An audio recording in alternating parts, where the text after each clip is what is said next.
And yes, we're very excited to See you have guys. everyone here today. It looks like we've got a good crowd. I feel David Lemon told me he's on his way to Naples, Florida. I feel like I'm in Naples, Florida today. It's about 80 degrees outside. I'm sweating it, y'all. It's not good for women of my age to have hot weather like this. We're ready for fall. Well, welcome to our lunch. I'm President Jean Bollendorf. And I do want to start and say we do have sad announcements that you all received in your email. Sympathies for J.C. Taylor. He lost his sister Mary recently, and the funeral services today. So I know we have several Kiwanians who are participating in that, and we will have a card going around as well for that. Please do keep J.C. and Larice and Reggie and Pat Harris. Pat is his other sister. Keep them all in your hearts today, if you would.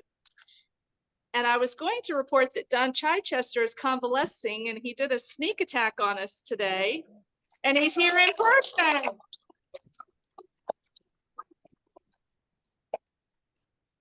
So it's really great to see you, Don. See you up walking around. Thanks for being here with us. We also want to give some best wishes to David Hartman as he has his impending hip replacement surgery. He'll be out for a bit, and I know he's excited to finally get that over and done with. I also want to offer, I don't believe he's with us today, but we do have a club member who won a council seat as of this morning, and that's Nick Hagan. So let's give him a big round of applause. Congratulations. As you know, we frequently have mayoral candidates, mayors, council members, council candidates in our club, and we wish them all a congratulations or our sympathy, depending on the situation. Today we've got our, I also want to make note of two special Kiwanian guests that we have with us today. Mr. Tulane Patterson, who is our Lieutenant Governor for District 15 with the Lynchburg Club. And then we also have Melinda Dalton with the Danville Club, who's sitting over here by Jackie. Melinda is a past lieutenant governor and a past president for the Danville Club. So thank you both for joining us today. We're really excited to have you. Okay, next up, I'm going to call for Preston Tyler to do our call for introspection. And then he will be followed by Betsy Bohannon for the Pledge of Allegiance. And then Jason Hoff will introduce our guests. Well, good afternoon. Good afternoon. Y'all should be alive and woke. Good afternoon. Good afternoon. There we go. There we go. November is a month that is special to me for two reasons. One, the election comes and the election goes. I'm glad it's over. But then it's that holiday called Thanksgiving, when you're thankful, and you should be thankful for a lot of things. And Madam President sent me an email and asked me to do introspection on our objectives. And one objective is to provide through Kiwanis clubs a practical means to form enduring friendships, to render altruistic services, and to build better communities. I don't know about you, but I'm thankful this year to be a Kiwanian, because we are building a better community when we do it together. So I am thankful, I'm thankful, I'm thankful for each and every one of you. You to look to your person that's right next to you and say to that person, I'm thankful for you.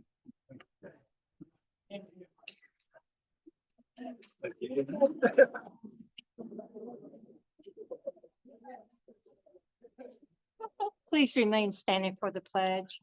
Pledge allegiance to the flag of the United States of America and to the republic for which it stands, one nation, indivisible, with liberty and justice for all.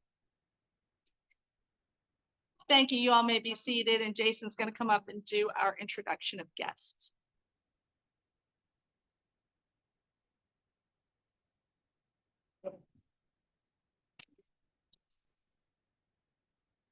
Thank you, Jean. You kind of stole my thunder on a couple of them already, but it's okay. You can do that. You're the president. So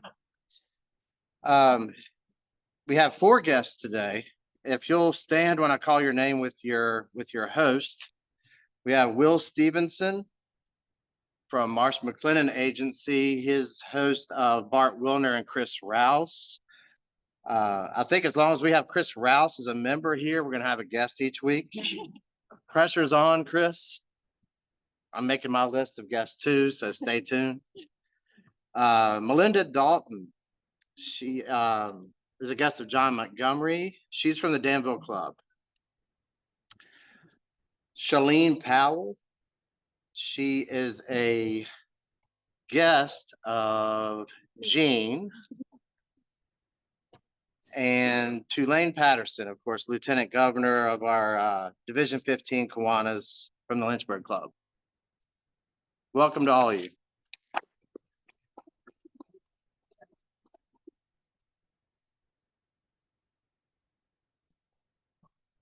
Okay, well, next up, we have our November birthdays, and it's always my pleasure to announce those birthdays. If you're with us today and it's your birthday, we'd love to have you stand so that we can sing for you and recognize you. November 1st, Joyce Waugh. November 3rd, Will Dibbling. November 4th, Tom Miller. November 8th, Manly Ayler. November 10th, David Daniels. November 15th, Larry Kupel. November 20th, Jay Galden. November 28th, JC Taylor, and November 28th, Kevin Holt. Are we ready? Happy birthday. Happy birthday. Happy birthday. Happy birthday to you. Thank you, Judy.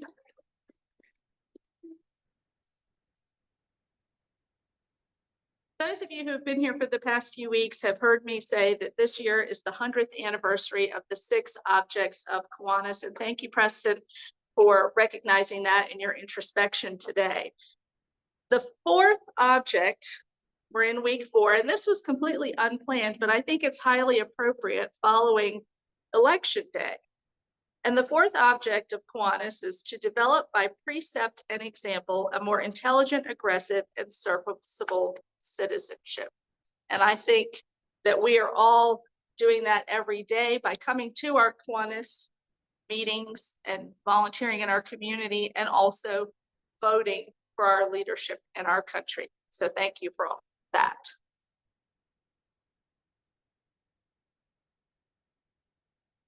And for our superpower recognition, I don't think the 3 individuals that I would like to recognize are here today, but we're going to recognize them anyway. So as you all know, Kiwanis is a civic organization. We are not a political organization. However, when you have 3 club members running for mayor, it's a little hard not to recognize those individuals. And when you have the current Mayor Lee in your club, it's hard not to recognize those individuals. So I do want us to, we have not had our mayoral race decided at this point. I think it's important, though, that we recognize Stephanie Moon Reynolds, Joe Cobb, and David Bowers for running a good, clean race. We all know it takes a lot of money, it takes a lot of time, and it takes a love of community to be a public servant and to run for office, and they should be applauded for that. Thank you.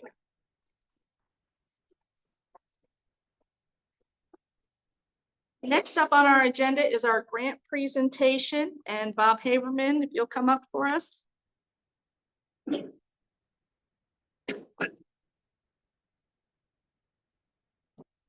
And thank you, President Jean.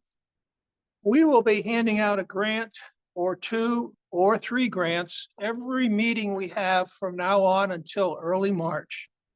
And we can do this because of your hard work and generosity. This year, we will be handing out grants totaling $65,000, and that is remarkable for us. Our first grant for today, Alex Barge, would you come up and tell us a little bit about Brain Injury Solutions and what you're going to be doing with the grant. Hello, thank you. Let's see here. Jody Judge, our executive director, sends her regrets. She wanted to be here today. However, she's feeling a little under the weather. So I was happy to step in to talk a little bit about Brain Injury Solutions and say thank you. As you may have heard me say before, 1 in 30 people in Virginia have a disability from a brain injury. That's not just have a brain injury, that's has a disability from a brain injury. So it could be anything from being involved in a car accident, a fall, having a stroke, or a brain tumor. And while folks often receive good care, Ohio State. While folks often receive good care in hospitals, they find they are challenged when returning home when trying to get used to a new normal of having a brain that functions different. It's even more challenging for folks who lack supports socially or financially. Fortunately, that's where Brain Injury Solutions steps in to help turn tragedy into hope. We have case management services, which is what Kiwanis is supporting, where a case manager or social worker essentially will go into a survivor's home, meet with them one-on-one, and identify goals for recovery. This could be anything from finding funding to build a ramp so they can get in and out of their house, finding therapies such as healing strides and potentially paying for that therapy, or even just social outlets, finding a friend. Fortunately, Brain Injury Solutions has been able to help their clients reach over 90% of these goals in recovery, and that is because of support from folks like the Kiwanis Club, and we are grateful for that. I do have some brochures on the tables, and I'm also happy to answer any questions if you all have. Thank you.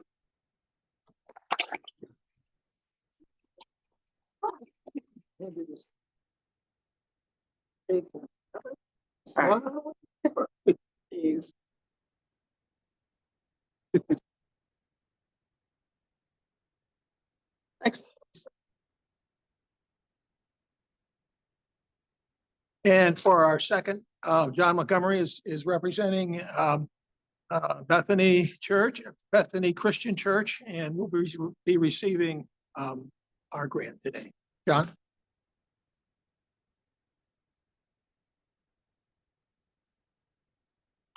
Thank you, Bob. Again, I'm pinch hitting for Brenda Allen, the person that submitted the application, unable to be here for health reasons. I want to attest to the church and Brenda's commitment to the community.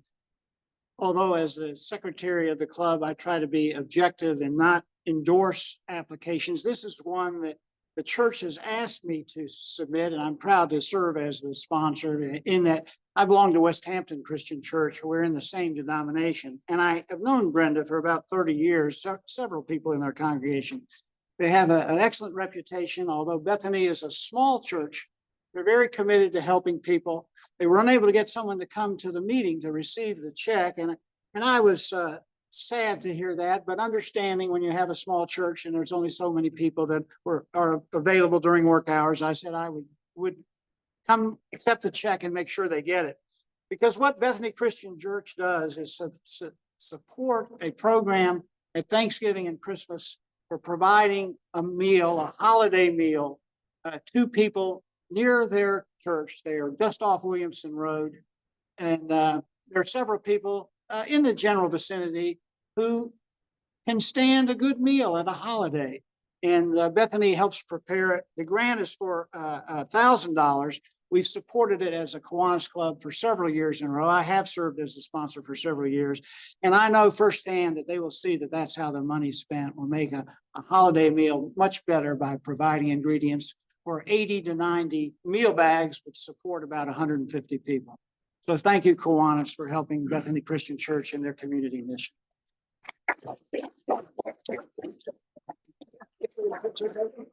Yeah. We got it.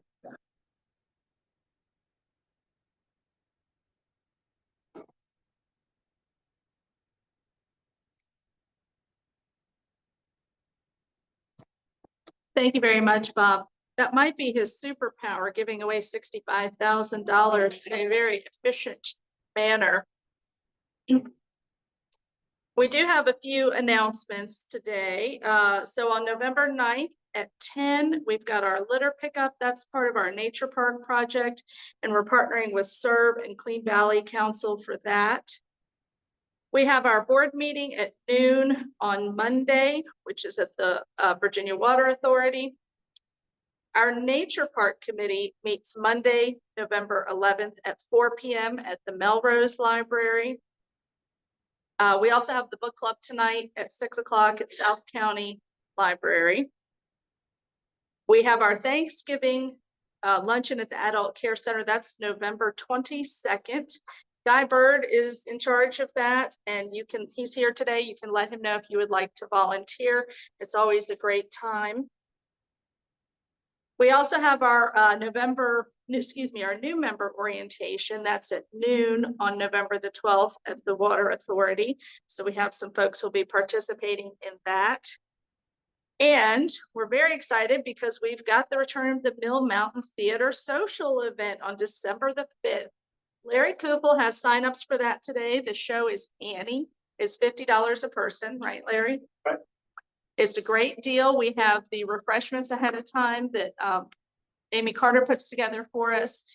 And it's a really great fun social event, and you're welcome to bring guests as well for that. And John can charge you for your ticket along with your membership fees. So we'll definitely be looking forward to that. Okay, how are we doing on time? Well, we've got some time. I know Harry Zuloff said he wanted to come up and do a brag buck. We have time for a couple more in addition to Harry. Does that have something to do with the music I heard? Yes.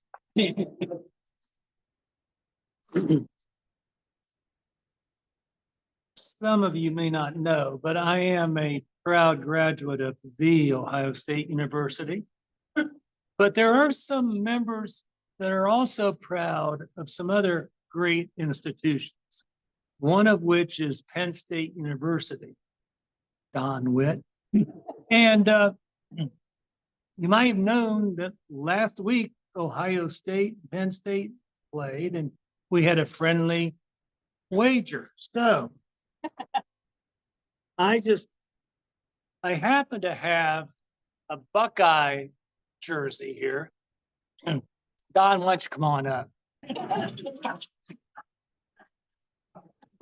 Let me get my camera ready.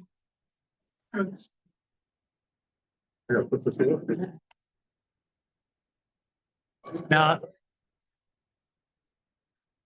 I didn't get that bet with Don Wilson in Iowa, but anyway, give him a round of applause. What do you say?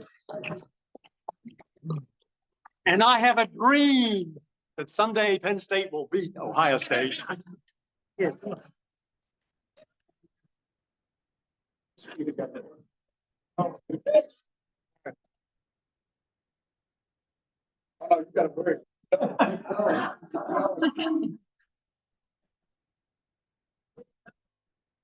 Harry knows that I support the team up north, and I will not be making that bet this year.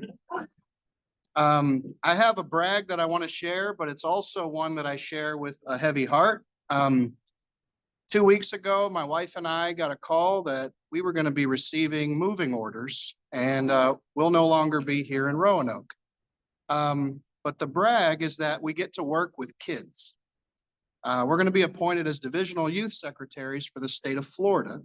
So we will run a Salvation Army camp for kids during the summer, and we'll have to travel all throughout Florida to support youth ministry with the Salvation Army there.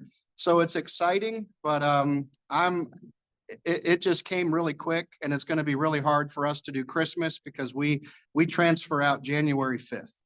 So this is a quick turnaround for us. I just want to say to this club, you all are amazing. This has been a true joy and fun part of my week to be able to come to Kiwanis and be a part of this family. And if there's anything I can say over the past year and a half that we've been here, the thing I love about Roanoke the most is that you are such a welcoming community to new people and outsiders. And I can't say that for everywhere I've been stationed. So thank you for all that you do to welcome those that are new. And once I know who's coming behind me, we don't know yet, I will urge them to come and join this Kiwanis Club to keep the Salvation Army's presence here and active. So thank you all very much. I appreciate your prayers.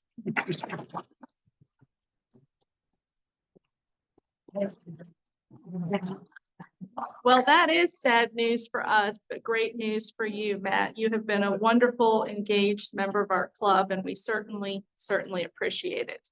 Okay, I'll put out one last call for brag bucks before we have our program. It's my pleasure to introduce Frank Rogan, who will be introducing our guest speaker for today. Frank. Thank you, Jean, and good afternoon, everybody. Pleasure introducing Doug Jackson. Doug's right here with me right now, and Get up to the mic a little closer. okay, Thank how's you. that better? Good afternoon, everybody. Yay. I have the pleasure of introducing Doug Jackson, our City of Roanoke Arts Cultural Coordinator. He's a man of many talents, but he's going to talk about the Arts Commission and describe how the intersection of art, project, and community goals highlight our effort of the community and the arts to create a cultural place, create every day the place you want to be. So Doug has worked in the arts for about 20 years. He's also a capacity development specialist that provides strategic support for services to communities throughout Virginia and through the Virginia Department of Housing and Community Development. In his career, he's oversaw regional leadership programs and visioning initiatives at the California's Great Valley Center. Also served the U.S. Navy and as a flight officer. So, thank you, Doug Jackson. Doug, come on up.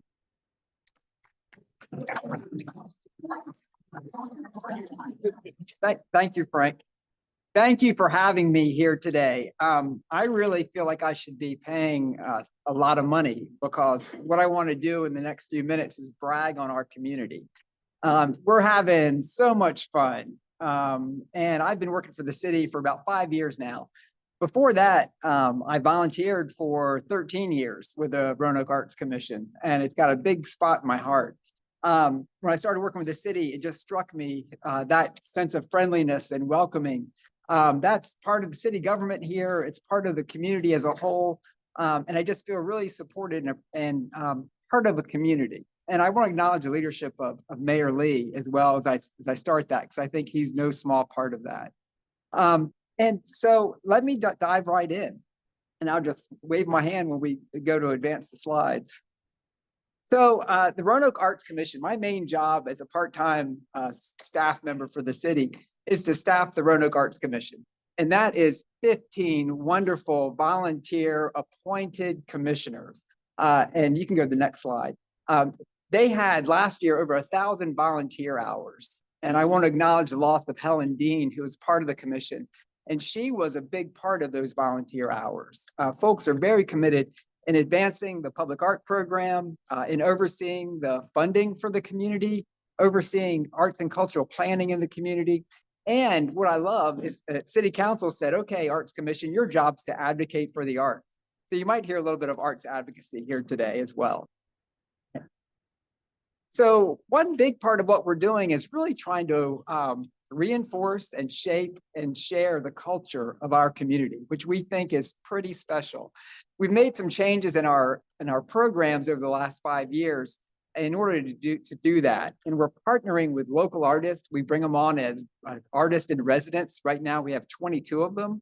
And that's to say, hey, let's work side by side with government and create exactly the community we want to be. We've also been giving grants to artists where we say, hey, how can we advance justice, wellness, and inclusion? You tell us. And we think that's a great way to start the next arts and cultural plan. And all right, so I just said that we're creating our community. Everything we do is in partnership. We don't do anything on our own. So when it sounds like maybe I'm talking about the Arts Commission, I'm really talking about our community. And I want to acknowledge Shalene Powell, who's in the room with the Roanoke Cultural Endowment. And of course, all of the arts and cultural organizations in the community who are working together. And we have a brand new tagline. And this is exactly the way we think we're working, that we are, through arts and culture, creating every day the place we want to be. We get to decide here in our community what kind of community we are, what we care about, what we value. And we think arts and culture is a very accessible way for us to get together, determine that, and work toward it. So you'll see on your table, you've got folders with information in it, and you've got stickers. And we like to say it's here. You don't have to go anywhere else. It's right here in Roanoke that you can invest, that you can follow your dream, you can follow your creativity, and create exactly what you want. And you're going to find that you're supported while you do that. So while this is really focused on arts and culture, and that's our building block, it's also something special about Roanoke. You know, it's in our DNA. Look at the big star up on the mountain, the identity of the Magic City. It even says in the city visual guidelines, it says that Roanoke is a small enough place that you can really have an impact, but it's somehow got all of these options right in front of you. It's a really magic spot, and we want to take advantage of that. So we have the 3 parts of our tagline are creating, connecting, and savoring. We're creating the place. We are connecting to each other through the arts, and that is critical. And then we're savoring it. We've got to enjoy that. You know, we just celebrate our 40th anniversary as the Roanoke Arts Commission, and our tagline for that was that we're celebrating 40 years of progress, art, and fun, that we are advancing the community, we are centering it around art, and we're having fun doing it. And that fun and that joy is something that comes to us through the arts that we have to be able to build upon. So one of our projects that we'll talk about, and I see some of you looking at the catalog that we're really excited about, is our Arts Connect Neighbors program. But before I go into that, I'd like to ask you a question. Could you think about your first experience with the arts? Just lock a memory, your earliest memory, your earliest exposure to the arts. Lock that in your mind for a moment. And once you have that, I want you to think about how that shaped who you are today, how you go about your life, and how you contribute to the community. Now, if you're willing, I'd like you to find somebody at your table and just share that with them. And we'll just take about 90 seconds and do that. Share both ways.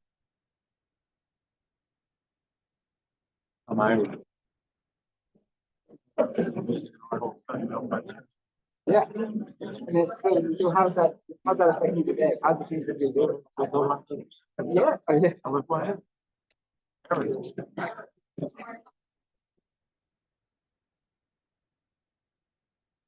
Yeah.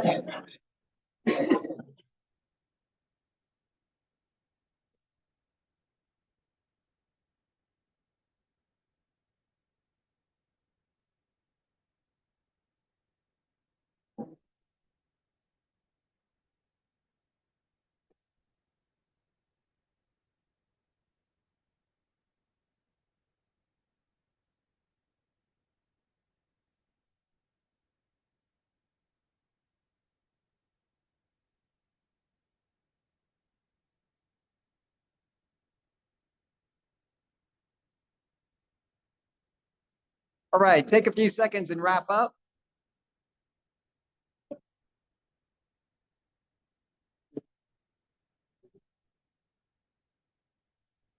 All right, I'm looking for 3 volunteers to share with the group.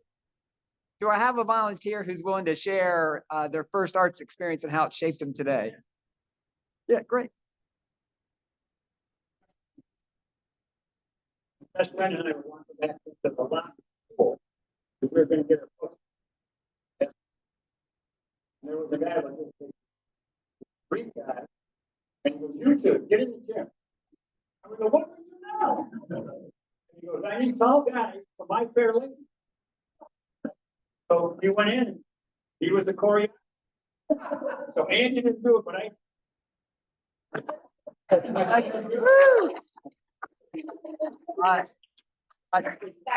I love it. Want to see My Fair Lady at Mayor Barrett's at the Roanoke Civic Center when I was like 7.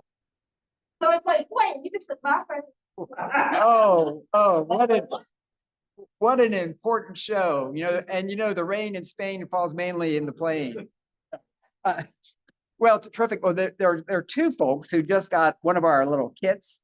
It says on it, Roanoke neighbors create together, move together, explore together, enjoy performances together, parade together, and learn together. And in that kit, you also have a t-shirt that says creating every day the place we want to be, and then a stack of Roanoke note cards. Woo! All right, there's two. We got one more gift. Who wants it? You've got to share for it. Great.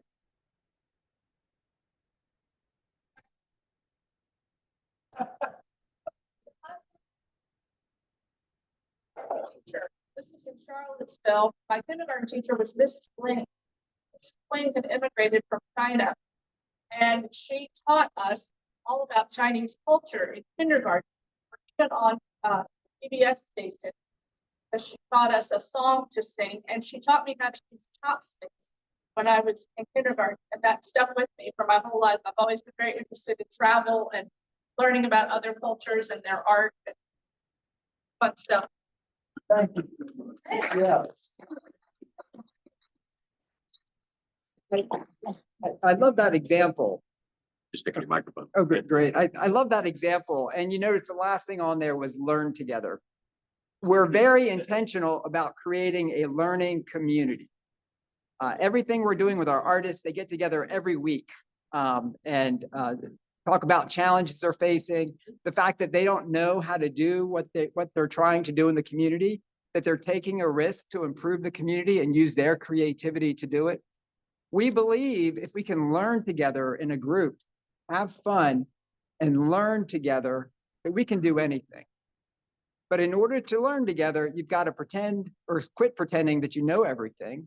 You've got to be a little vulnerable. You've got to, spark that curiosity and roll your sleeves up.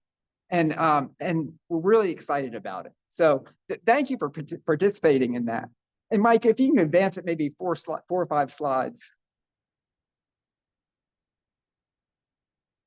Okay, so we believe that, we've been working at the intersection of the arts and everything.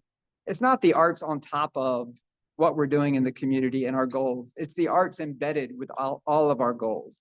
It's time for us to do our new arts and cultural plan, and the lens for it is in a number of areas. How can we advance equity and belonging? Really, everything we're doing is around belonging, because we believe if we have a community in which everybody feels a part, we're going to be able to do great things. Health and well-being, education and lifelong learning, strong neighborhoods and places, economic and community development, and local and regional identity. And we can address all of those through the art. So I'm going to just go like point for point. So equity and belonging. This is a project we did with Bryce Cobbs. It's on the side of Berglund Center.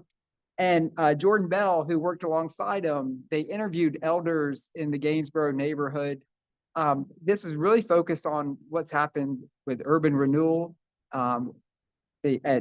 segregation in the community, what shaped our community today from the past. And this was a really important project, we think. Of course, the Berglund Center is on the site of urban renewal. So we've got to be able to address our history head on, and be able to move through that, address it, and then understand it and work together in brand new ways. And we believe the arts, and we learned this through the End Racism Now mural, making something an art project, we can create spaces of mourning and celebration at the same time. And we can trigger something different and have a different kind of conversation through the art. And then recently, the David Ramey murals. This is David Ramey Jr., and of course with one of your club members. And we had neighbors get together, review the works of Mr. Ramey, identify which works help tell the story of the Gainsborough neighborhood, and then place those on the Gainsborough lot, which is now the Ramey lot. Now, this project, we had an artist in residence working alongside the neighborhood, and then it received funding from the Department of Housing and Community Development and from Park Roanoke. again, we don't do anything in isolation. Everything has got to be in partnership. But we learned a lot in this project. And the artist was Polly Branch, who worked alongside the community, and she learned a lot. It's here is, you know, we've already talked a little bit about that kind of identity. We had a call for artists and had 40 artists who did portraits of people in the community who were advancing the community through entrepreneurship, through the arts, and through making the community a better place. And those were really, really, it was a rewarding experience. We had them up in the municipal building for a month. And every Monday night or every third Monday night before the council meeting, we had the artists and the people they were celebrating come and do little talks. And so we had a nice community building activities happening around the exhibit. And it brought people into the municipal building to do something other than pay their tax bill. All right, we'll go on. Currently, we've got an exhibit called Cover Story, where Roanokers are celebrating the region, what they love. They created images, and then the Roanoke magazine put their masthead on them. So you've got 30 different fictional covers for the Roanoke up there, and that's to celebrate their 50th anniversary in the community. You know, media is such an important community building aspect, and we wanted to celebrate that.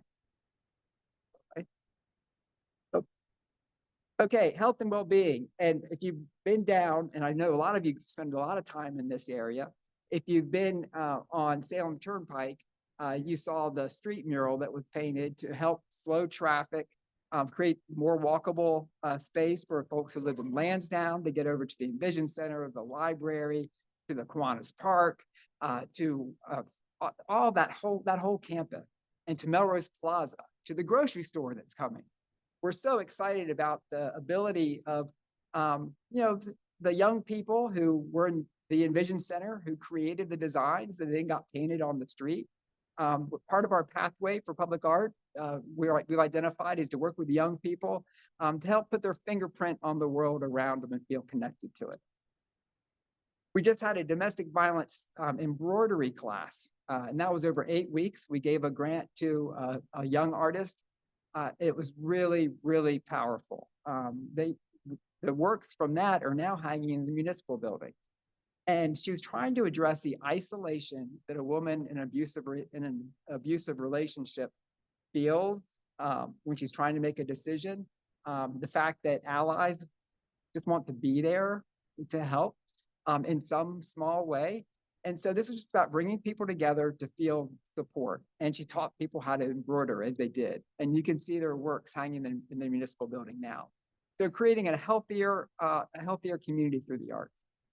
Education and lifelong learning, we really believe that from young people to seniors, all the whole time we can be creating and learning. This sculpture is in Southeast Roanoke, building on community pride. It's by John Woodrum. And this is the E branch in South Roanoke. And Chris Jones, the art teacher at Crystal Spring Elementary, worked with young people to identify what they wanted on that E branch. Then they developed a composition, and the young people even helped paint the watercolors. So you can go to the next slide, and you can see it is a beautiful landscape that shows their neighborhood.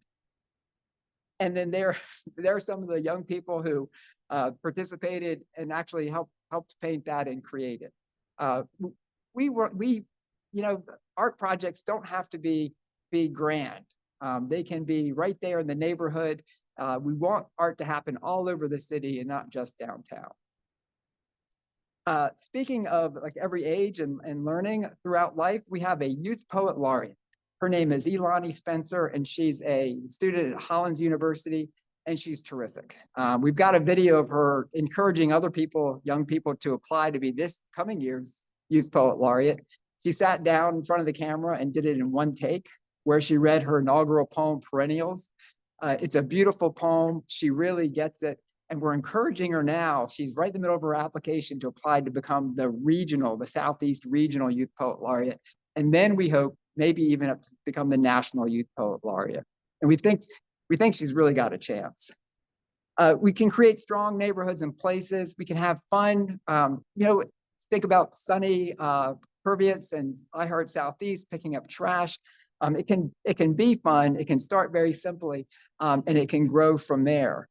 This is the side of the Hope Center. This is a couple of years ago where we just gave some resources for paint, and the young people put a new coat of paint on the building in an artistic way. We've got an artist in residence at Eureka Park Center, working alongside the architects and connecting them with the neighborhood as they redesign that community center. Arts are really, we see, as a pathway for engagement. Throughout all of this, we're trying to lessen the distance between government and people. And by not going away for 6 months while the architects are working, by continuing to work with the community and keep them connected and keep them updated, we think we can, create additional projects along the way and keep everybody focused on that main project. And of course, the Greenway murals have been very popular. There's a new amenities fund with the Pathfinders for Greenways, and we are partnering. So any community in the region along the Greenway can do this now. They can invest in a mural and get that a mural or think about furniture along the Greenway, something that makes it a stronger place and addresses some issues on the Greenway, and then get matched through this amenity fund. And anybody in the community can donate to that amenities fund.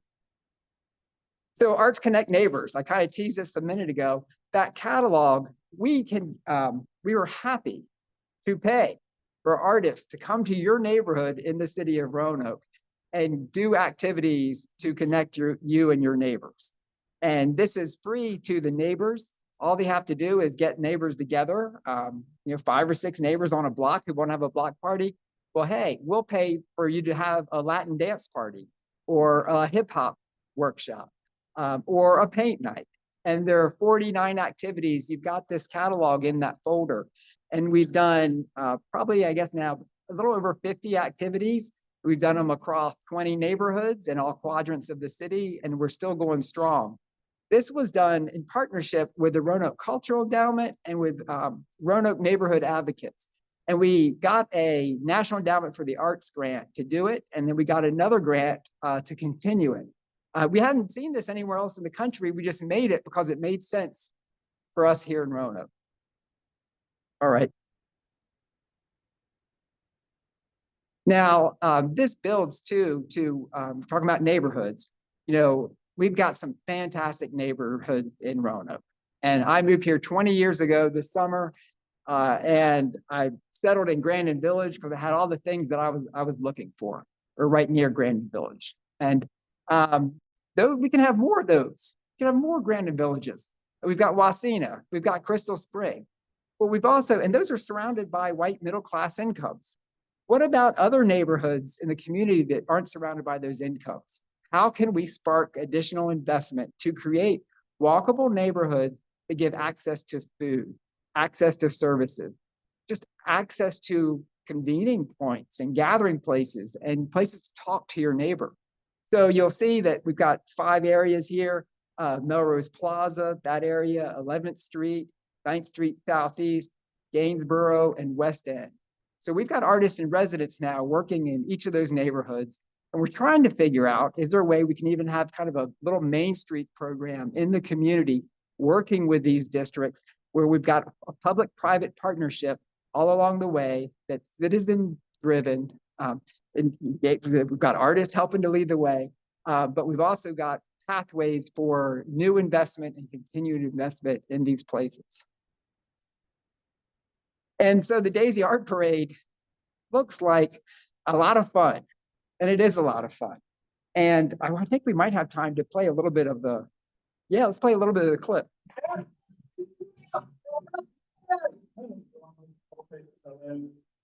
never seen a neighbor come out and dress up more than Roanoke. I think there's a lot of creativity and offers creativity was very exceptional. People will spend 6 months taking something. It also feels a little good. I've had little kids really get involved in some very complicated puppetry making activities just because they wanted to figure that out. And then the parade gives them an opportunity to show it off and get to the date and has to give it on. So those 2 things I think are really important to motivate people. Oh, man, we're together, being the children, get excited about seeing the community come together, seeing the faces when we come out with our statues and with our creations. It inspires people to work together.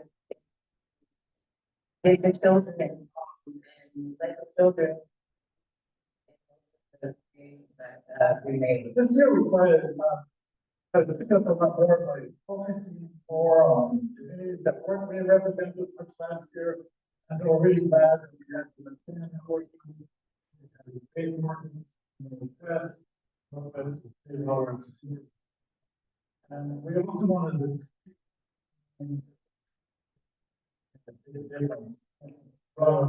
From cultural history.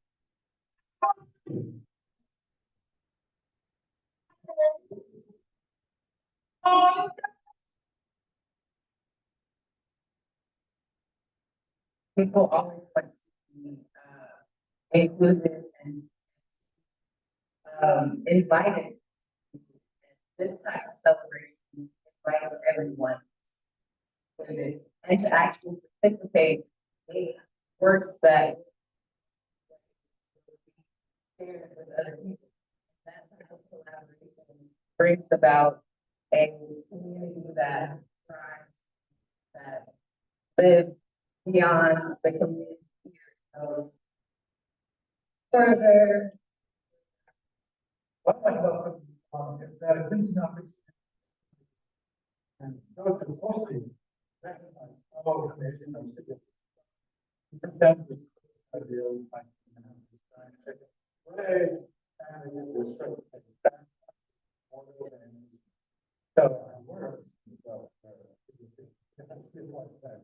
celebrating people that are our neighbors turned out to be also sources of joy through their artwork, activities. Smiling and looking, maybe they've never smiled at each other before. Supermarkets don't always offer that opportunity. Really look at each other more than neighbors. This is like the city of family and friends and people that we want to get to know more. I can't say enough about how important it is to work together and create art together, because art is what it lasts. Last year we won 250. This year we've had 400 people parade, and more people to know about it. We want to represent. And there's a lot more people listening. I know you're on together.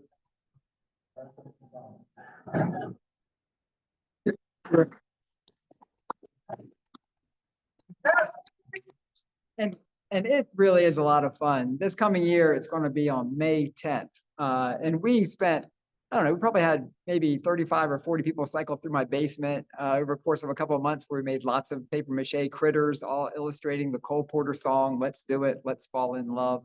And we really are, that's what it's about. It's about connecting in new ways. You have different kinds of conversation when you're elbow deep in paper mache. I kind of want to stop the presentation there. I think it's a really lovely note to end on. There is in your folder, you also see that there's a little bit of information on the Roanoke Arts Commission and also on the Roanoke Cultural Endowment. I've got to say, we do everything in partnership. I've said about 4 or 5 times, but Shalene Powell back there, she's my co-conspirator. And it's really important, you know, to have somebody around that to put your noggin together and dream a little bit. And we're doing that collectively. That collective dreaming is really powerful. And so if neighbors get together and collectively dream about how they're going to present their neighborhood, we bring them together with a Daisy Art Parade, and then we celebrate each other. Go, wow, look what you made. That is fantastic. Yeah, I know there was Larry the Log Perch. Yeah. Yeah. So how many people actually walked in the parade? Thank you. Yeah, thank you. It is a lot of fun. I encourage you to come out this year and do it. Make an even bigger group, celebrate each other. This Daisy Art Parade, you know, we got got an $80,000 grant from the National Endowment for the Arts for it, because it's not just about the parade, it's about those neighborhood investments. So we've got artists working in each of those neighborhoods to help activate the neighborhood. You know, we build to the Day of the Art Parade. It makes it seem like a lot of fun, but it's really significant community development work. And speaking of significant work, thank you for all you do as the members of the Kiwanis Club.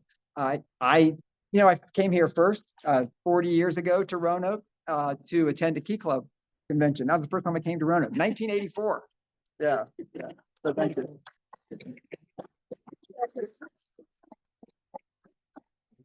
Doug, thank you so much. And yes, several of us were in the Daisy Art Parade, and we love partnering with local artist Jane Gabriel for Larry the Log Perch, our book.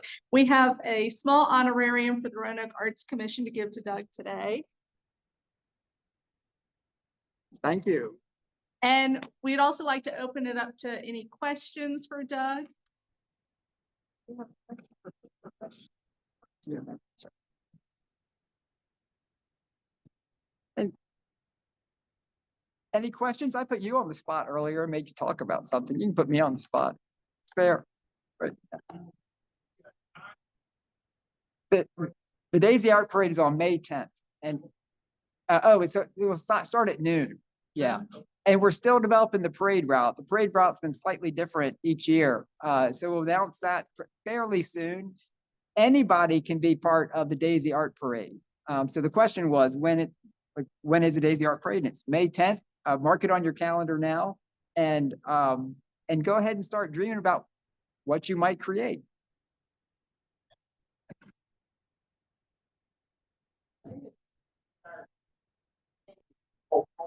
Great.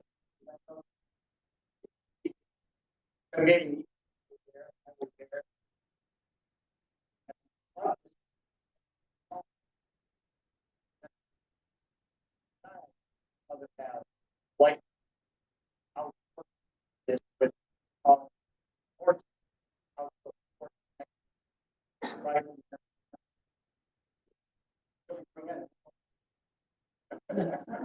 Great.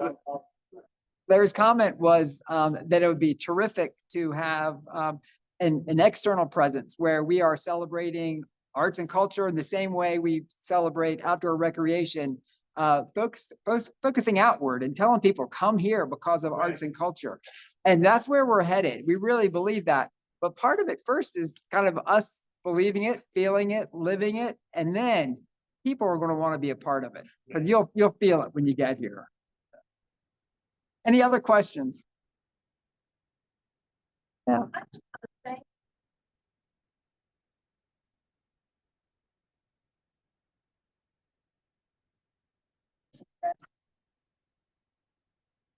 Nature Park, our efforts to do environmental stewardship, to have Dave Gabriel, make Larry Lockford live. Exceptionally big. Also, engage the neighborhood in creating stepping stones to the nature park. Like you said, having people have their footprint right there. One high school student came by the other day and said, "Oh, that's right here." And I just love that energy, creativity that you all get to grow up. Thank you. Well, it's so wonderful and it's contagious. And, a very, very small part of this is the city and, the grant resources or whatnot.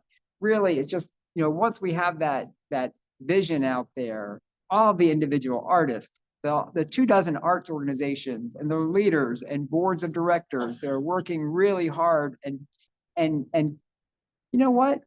Making it okay to be enthusiastic and loving about the place that you live in and the neighbors who you live around. Thank you.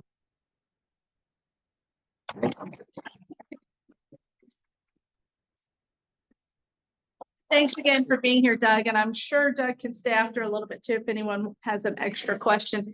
Next week, we also have a really cool program, Fly Guys with Ties, Grandin Court Elementary.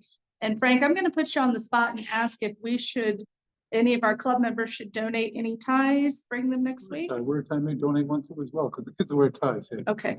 So We have been asked to do this in the past, so I'll just mention that. I know a lot of you are retired and you've already burned all your ties probably. But if you have a few ties that you would like to bring with you to donate next week, I'm sure they would be appreciated. And you could also wear a tie and set a great example for the young folks that we're going to be hearing about next week.